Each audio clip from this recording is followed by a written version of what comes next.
Hello, everyone, and welcome to a Victory Monday edition of the Giant Take podcast. 21-15 is the final score. Giants win. And no, I did not expect this early in the season to be saying Victory Monday, but that is where we are as the Giants are 1-2 on the year, and they get a win yesterday against the Browns. We're recording this coming to you Monday morning. Excited to be doing so. I will say that on a Victory Monday. Alex, first of all, we'll go to you. How are you doing? Hey, I'm doing well. Victory Monday, you can't beat Victory Monday. No matter what the victory was or who it was against, Victory Monday always feels good. So, yeah, I'm doing well and, excited to be here talking about a Giants win for the first and possibly last time this season. But yeah, still great to be here and a very good win despite the very bumpy road it took to get there. Absolutely. And I guess we'll start with our normal offense defense comparisons, or I guess the way we do things, the flow that is the schedule. So, start out with Daniel Jones. Very uh, reliable stat line wise. We're going to start there. 24 for 34, 236 passing yards, and 2 touchdowns. Non interception thrown. That's a plus. We will take that. On that first quarter, first half, he was very good. Again, stat line wise, it was like 13 for 14, 12 for 13. Was making all of his throws, and his players were catching all of his balls, and that's where we're going to go now. Because although the stat line looks very successful for Jones, he was inaccurate as hell during this game. Overthrowing, underthrowing. He had that pass to Theo Johnson in the end zone where Johnson literally had to go full Odell Beckham, try and one-hand it, did not make it successful. Malik Neighbors had one of the most insane catches I've seen so far this season. Why did he have to make that catch like that? Because Jones overthrew him. And just as excuse me, my voice is going talking about Daniel Jones, as I feel like it does every single episode so far this season. Um, yeah, I will take it, right? I think that it shows how good our pass catchers are, mostly Malik Neighbors. But Jones, as much as you want to see on the stat line, I'm not trying to be super pessimistic. I know it's a Victory Monday. I'm happy the Giants won, absolutely. But you do still have to take account that even though the stat line is 24 for 34, Jones was super inaccurate in this game to his pass catchers. And Alex, I think you can agree on that. Yeah, and I'd say, people are going to come at us now, of course, and be like, you're Daniel Jones haters. They won. Daniel Jones threw this and that, and his stat line was this, and his QBR was that. But, we also have eyes. And you look at some of the catches that our receivers made, they were extraordinary. Not necessarily because it was great coverage. Most of the time, they were wide open. It was just that Daniel Jones was throwing the ball behind them, over them, below them, whatever it may be, and particularly Malik Neighbors, really just made some circus catches throughout the game. I mean, there was one throw, the one that Malik Neighbors, before the touchdown, before his first touchdown, he kind of like skied another guy, down deep on the left sideline, I think it was. Maybe it was Denzel Ward. I think it might have been Cam Newsom, but the ball was literally thrown that it should have been picked. It went right into the cornerback's hands, basically. But because Malik Neighbors is so excellent, he's able to reach over, reach around, and get the ball. But that's a pick right there, right? That's a pick. One of his picks, by the way, in the very beginning was taken back by penalty, and that was a terrible read and had nothing to do with the penalty, really. So there was definitely some moments there, and Daniel Jones didn't exude confidence throughout most of the game, but his surrounding playmakers were able to bail him out most of the time. But there were a few nice on-point throws, which I will say. There was a few of them, which we hadn't seen in the first two games, but still the majority just being off was very frustrating to see. And even after every great catch, I watched the replay, I'm like, oh my God, that was still a terrible throw. But, hey, as long as they're completed, at least for now, I guess you can't complain is all I'd say. Yeah, I mean, absolutely, Alex. And I realize also, too, that we're recording this. I'm clearly covering the Giants flag behind me by my head. So terrible You setup are the decisions Giants, by Josh. me. That's why. Your head That's really morphs into the Giants. Devin Singletary will move to the rushing game now. 16 carries, 65 yards, and a touchdown. Singletary got the first touchdown of the game. He got the ball rolling for this team on offense in a non-offensive sort of day. Only 21 points put on the board. It's, I guess, 21 more than we would expect to see from this team. So, sure, we'll give them that credit. But Singletary, again, I mean, we know he's not Saquon Barkley. We know he's nowhere close to what Saquon Barkley is or was. But what we do know is that he will bring some sort of element to this team and some sort of, pass catching ability outside of the backfield, which he did with 4 catches for 43 yards as well. And running the ball, had the game-winning run. I mean, you could say that. Going down at the 1-yard line, fantasy owners are in shambles of Devin Singletary and that run.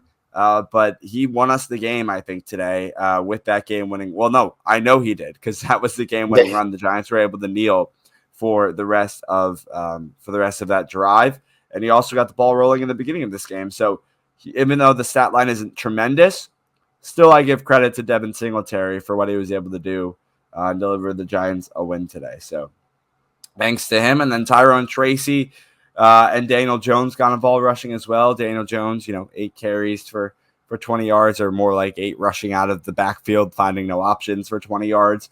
And then Tyrone Tracy, 5 carries for 23 yards. And that's the rushing game there. Alex, any reactions to that before we go to basically Malik Nabers and the rest of the Giants wide receivers? Yeah, I mean, I agree with everything you said there. Just wanted to add one key point in. The fumble from Devin Singletary. Now that's 2 games in a row that Devin Singletary has not been able to hold on to the ball. That's an issue. I think we've been spoiled. I talked about this with Saquon Barkley. I think we talked about this last episode, that Saquon Barkley basically never fumbled, which is a very rare thing for even the elite. Was that him on the kick return though? That was Singletary? No. I'm talking about there was another fumble that it just got punched out when he was running. But Eric Gray, we didn't even talk about that. Well, that special teams is last. Special teams segment.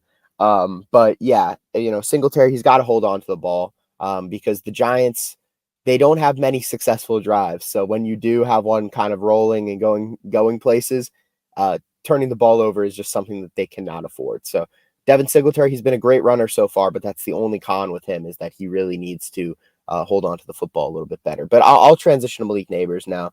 He was absolutely excellent.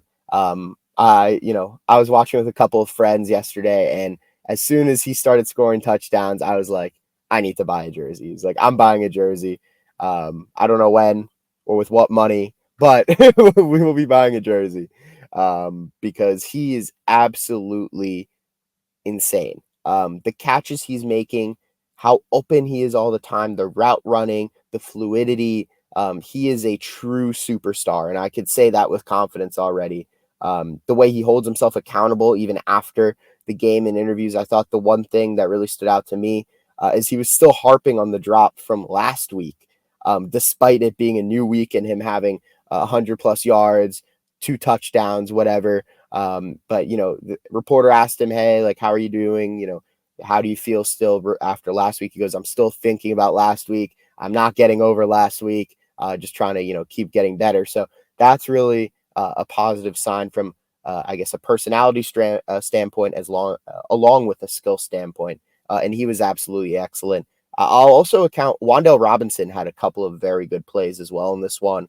Darius Slayton had a couple of catches. So overall, the receiving room, it's the focal points Malik Nabers, but Wan'Dale, Slayton, maybe Hyatt, hopefully at some point, kind of getting involved a little bit more. And we saw the most Theo Johnson action as well in this one in the passing game. So there's positives slowly creeping in with these young Giants pass catchers. Alex, Malik Nabers is fantastic. I mean, I haven't been confident enough in a wide receiver since Odell Beckham in 2016. And that is crazy to say that was 8 years ago at this point. I mean, it's truly unbelievable what the guy has done for this team. And in this game specifically, 8 catches, 78 yards, and 2 touchdowns. I feel like at this point, it really comes a time where we have to just say Just wait until he gets a competent quarterback. And I really hate to put Daniel Jones on the bus like this. I do. But at the same time, I feel like Malik Neighbors. Do you hate to put him under the bus like that? I mean, for Neighbors' sake, yes. Yeah, because for Malik, I feel like with a very good quarterback, or at least even just a decent above average quarterback, we could see so much more out of him, even more than we've already seen. And he had 8 catches for 80 yards in this game, basically, and 2 touchdowns. And I still think we can see more. I still think the potential is going to go higher for Malik. I still think with a better quarterback, he can be even better. And that's just what I'm excited and looking forward to seeing, like, hopefully next season. Please, next season.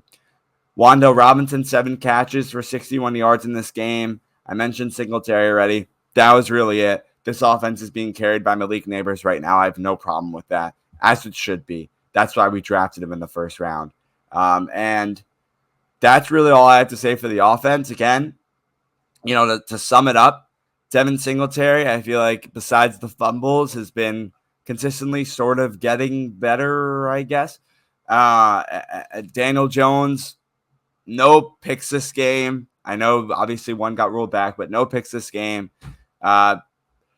Consistent again in his stat line. If you're someone who didn't watch the game and you only see his stat line as passing yards and you're listening right now, okay, you're thinking Daniel Jones, good game. Yes, in a way, but also very inaccurate to his receivers who are making good catches. 8 of those being Malik Neighbors. A third of his throws were to Malik Neighbors, or a third of his completed throws were to Malik Neighbors. And so Malik Neighbors again carrying this Giants offense. That's it for the offense. Alex, any final thoughts before we move to the Giants defense? Yeah, just a quick thought. O-line consistent again. Want to shout out those guys. The only guys we don't talk about always. So they were pretty consistent. Andrew Thomas was really locking up Myles Garrett, which was putting a big smile on my face. So overall with that, very happy. And O-line's been consistent, just above average, which is exactly what we're looking for. But yeah, I think without anything else, let's take a quick break first, but then let's get to the defense. That's a normal NFL game. It was competitive. Showed a lot of resiliency on the road, particularly how the game started.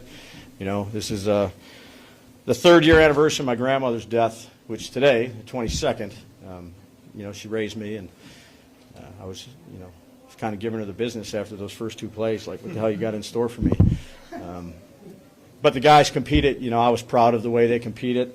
It's a good football team. They gave defensively, they're a good football team. Thought we got into a rhythm, made some plays early in the game, stalled out a few in the second half, but at the end of the day, made a play there at the end to seal it, and Motor did a great job. But there's a lot of ebbs and flows of the game. Some fumbles, fumble again coming out in the second half, fumble, we got to take care of. But a lot of resiliency from the guys in uniform in the room. So I was proud of those guys. All right, welcome back in to talk about this Giants defense, and we're going to start out with the defensive line, the most dominant defensive line in the entire NFL. No, I'm just kidding. But what I will say is that this Giants defensive line, led by Dexter Lawrence and Brian Burns and those guys, did really do their jobs in yesterday's game. We're pressuring Deshaun Watson like crazy, forcing him to throw some pretty bad throws, forcing him, literally getting sacks on him. The strip sack fumble by Brian Burns. Finally, we get to see Brian Burns perform, do something. I feel like in the first 2 weeks, we really didn't see that Brian Burns that we were, that we saw on paper and his stat line and his highlights. We saw that today. Dexter Lawrence, Alex, 2 sacks. Elijah Chapman getting in there for a sack. Brian Burns, the strip sack fumble. Kayvon Thibodeau, half a sack. Rakeem Nunez-Roches as well. Nacho with a half a sack.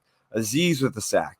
This Giants defense was absolutely, the D-line specifically, I'll say, was absolutely electric yesterday, and only allowing 15 points from, I know you're going to call them the Poverty Browns or something, but you know what? I'll take it where I can get it. And this Giants D-line, for what we were promised in the beginning of the year, to what we have seen in yesterday's game, that was the definition of what we were promised. So I appreciate that. Yeah, I mean, obviously you could say you look at the Browns offensive line and they're down 3 starters, I believe, all 3 of their Pro Bowl caliber starters in Jedrick Wills, Teller, and I forget who the third player is that's out. But their other tackle, I believe, I forget his name. But so they obviously were very, weak on that front. But Dexter Lawrence was absolutely dominant. Brian Burns, we finally saw the flashes we wanted. I'm not going to repeat everything you said, Josh, I promise. But Azeez Ojulari and Elijah Chapman are the guys I really want to talk about. Elijah Chapman got the sack, also recovered that strip sack with really good anticipation from Brian Burns. And then Azeez Ojulari also recovering a fumble. Very good performance from him in situational areas. So I was really impressed by those guys, and that's what you really need. You look at these great teams with great defensive lines like the Eagles or with like the 49ers, they have those rotational guys who really make an impact. And the Giants are starting to build that up. And Chapman's a really, really fun player. And having Ojulari, who's a starting caliber edge in this league, kind of coming in only for situational, options is really a nice luxury to have. And this defensive line was absolutely excellent. But I guess I'll move back to the linebackers, Josh, if you don't have anything else to say regarding the D-line. But Bobby Okereke had a very solid game. McFadden, there was an injury scare for him. He came back out. He was pretty solid, but nothing too much to write home about. McFadden had a couple of very nice tackles, though. I did remember that, especially down the sidelines trying to tackle Jerome Ford, who is very elusive in this game, which was very surprising because the first couple weeks of the season, he really didn't look so great. And both McFadden and Okereke, half a sack in this game. I mean, it just continues to add 7 up. total sacks, Josh, which was a Giants Absolutely record wild. since 2013, I think. Yeah. Yeah. No, it was really, really fun to watch. I mean, just to see how much pressure Deshaun Watson seemed to feel throughout that game. I mean, they were showing the highlights, and you could just see how uncomfortable he was trying to navigate inside and outside the pocket. That's what we want to see from this relentless Giants defense, and that's something we saw in yesterday's game. Now, can they pressure that against better O-lines is the question that we seem to have gotten the answer to in the first 2 weeks, but can they turn the tide on that for the rest of the season? That's a question mark. We'll have to wait and see. And then when it comes to the cornerbacks in this game, yes, Amari Cooper did go off. I mean, he is their wide receiver one. We did expect Amari Cooper to be targeted the most. And just like Malik Neighbors, a very similar stat line, funny enough, for Amari Cooper, making absolutely wild, tremendous catches that I do want to mention. The toe taps on the sideline are mostly out of the Giants' cornerbacks' control. There's nothing really Deonte Banks can do for those, although when you're leaving him, and I don't really think this is his fault, Alex, on the Browns touchdown, when you leave Deonte Banks on an island by himself in the left corner of the end zone, it's really hard to play the cornerback position in general. And then it's really hard when you have no safety or anyone to help you out in the corner of the end zone and you're playing against a team's number one wide receiver. I don't blame Malik Neighbors for that slant coverage at all because there's nothing really he can do unless he literally predicts that Amari Cooper is going to run a slant and then you leave a fade or a curl route option open. So it's difficult to blame Deonte Banks really for Amari Cooper's stat line of 7 catches for 86 yards and 2 touchdowns. Like I said, very, very similar to Malik Neighbors' stat line. So that's what I would have to say there. Besides that, the Giants, I think the cornerbacks look pretty good. Yeah, I mean, the only thing I'd say with the Banks touchdown that was very frustrating to me is that he had inside leverage kind of predicting the slant, which you can watch on the replay. And then kind of Cooper kind of makes a double move, and that fooled him so easily, which was very frustrating. So I agree there should have been at least some help from inside leverage so that he didn't have to be in that situation. But still very frustrating, and you're kind of hoping that Banks can kind of predict a little bit. But then again, Amari Cooper is one of the best, if not the best route runner in the NFL. So a very, very crisp route runner, very clean and smooth. So, there's only so much you can do against great talent like that. But Cordell Flott didn't look great today. Obviously, no Drew Phillips.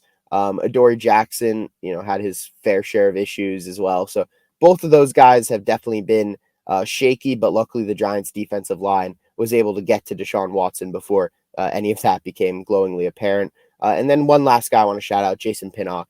Another sack, 3 sacks on the season now for him.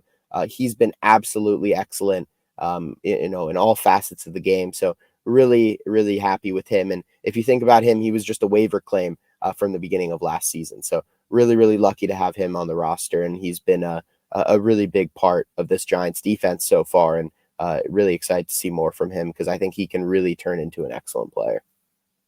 All right, Alex. So, I mean, we mentioned the cornerbacks. The safeties were I think, they were fine as well. Like I said, this team only gave up 15 points yesterday. Really, a solid job of the Giants defense. A solid job. I'll leave it at that. A win is a win. A solid job on defense.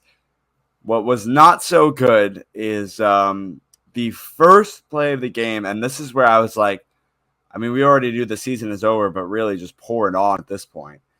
We turn on the game, opening kickoff, Eric Gray, fumble, Browns get the ball.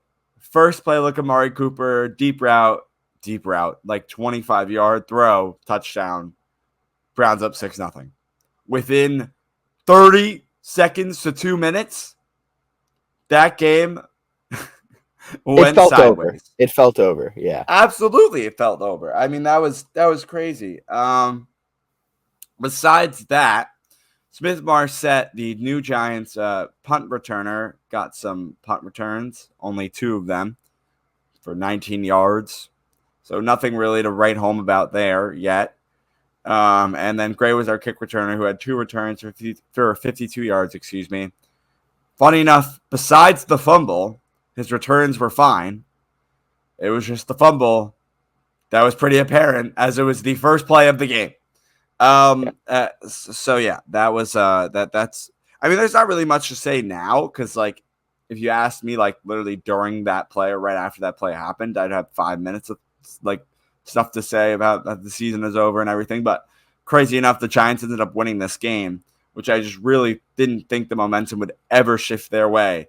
But it did. Yeah. And Greg Joseph, I'll add on, he was terrible. He almost missed an extra point. And then he almost missed most of the extra points. And missed the field goal. And missed the field goal. So yeah, I forgot about that. I'm not going to lie. So Greg Joseph, I'm going to guess will be replaced, but Alex, another round of what is it? What do they call it? Tryouts? Kicker roulette. We love it. Kicker roulette. Yeah. It's always fun. But yeah, I would have to imagine someone else gets a shot because he did not look good. But who knows? We'll have to wait and see what happens with that. But overall performance, kind of wrapping it up here. Not the cleanest of performances on both offense and defense, but specifically on offense.